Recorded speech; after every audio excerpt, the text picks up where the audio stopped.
Di antara ribuan kisah lucu dari dunia Timur Tengah, nama yang paling sering muncul tentu saja Abu Nawas. Sosok yang cerdas, suka berpikir aneh-aneh, dan kadang idenya begitu nyeleneh sampai malaikat pun dibuat kebingungan. Dengar salah satu cerita rakyat yang paling unik, bagaimana Abu Nawas mengelabui malaikat dengan kain kafan lusuh. Ingat ya, ini kisah humor bukan riwayat nyata, jadi nikmati saja kelucuannya.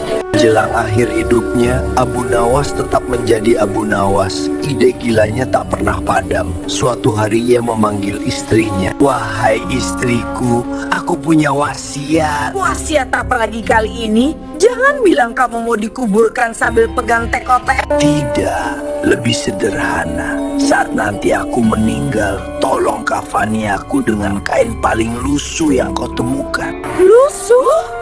Suamiku, yang benar saja ini kain bekas lap dapur.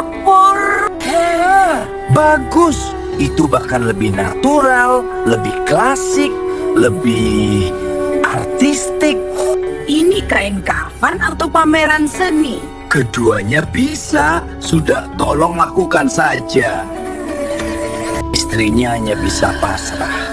Sudah bertahun-tahun hidup bersama Abu Nawas, ia sudah kenyang menghadapi ide-ide konyol suami. Ketika Abu Nawas wafat, keluarga melaksanakan wasiat itu. Mereka mengkafani jenazahnya dengan kain yang sejujurnya lebih mirip keset daripada kain kafan. Ini serius? Ini kain kafan atau kain lap? Tenang saja, ini Abu Nawas. Kalau normal itu baru aneh.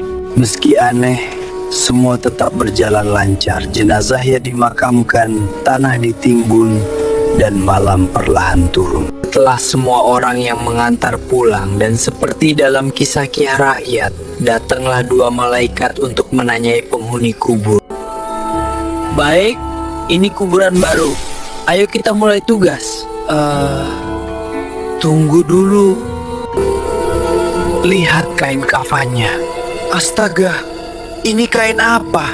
Kenapa seperti bekas lap unta? Mana ada jenazah baru pakai kain lusuh begini? Ini pasti penghuni lama. Iya juga, mungkin sudah ratusan tahun di sini. Malaikat itu berjalan memutar, memeriksa sana-sini seolah mencari tanggal kedaluarsa kainnya. Coba lihat, ini kain kusam begini, jenazah lama kayaknya. Betul, kalau jenazah lama ya tidak perlu ditanya lagi. Syukurlah. Aku capek kalau harus wawancara lagi. Aneh, manusia zaman dulu pakai kain seunik ini ya? Entahlah, ayo pergi, masih banyak kubur lain. Karena kain kafan Abu Nawas seperti kain peninggalan zaman purba, kedua malaikat itu memutuskan jenazah ini bukan jenazah baru. Dan Abu Nawas pun lolos dari pertanyaan malaikat dalam cerita ini, hanya karena ide nyelenehnya. Dalam beberapa versi cerita rakyat, Abu Nawas bahkan disebut tersenyum kecil di alam barzah. Makanya jangan memegang kain lusuh, kadang benda kecil bisa menyelamatkanmu dari wawancara berat. Benar-benar aksi komedi bahkan setelah meninggal. Tentu saja kita perlu ingat bahwa ini hanyalah kisah humor yang berkembang di masyarakat, bukan ajaran agama. Tidak ada riwayat sahih yang membenarkan kejadian seperti ini.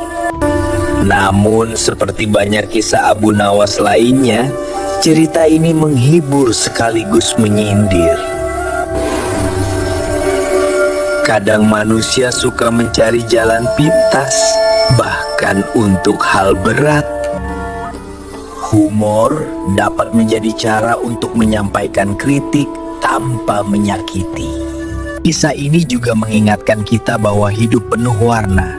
Bahkan dalam situasi serius, humor bisa menjadi pelipur. Itulah kisah jenaka Abu Nawas dan kain kafan lusuh yang membuat dua malaikat kebingungan. Cerita yang lucu, kreatif, dan tentu saja menghibur.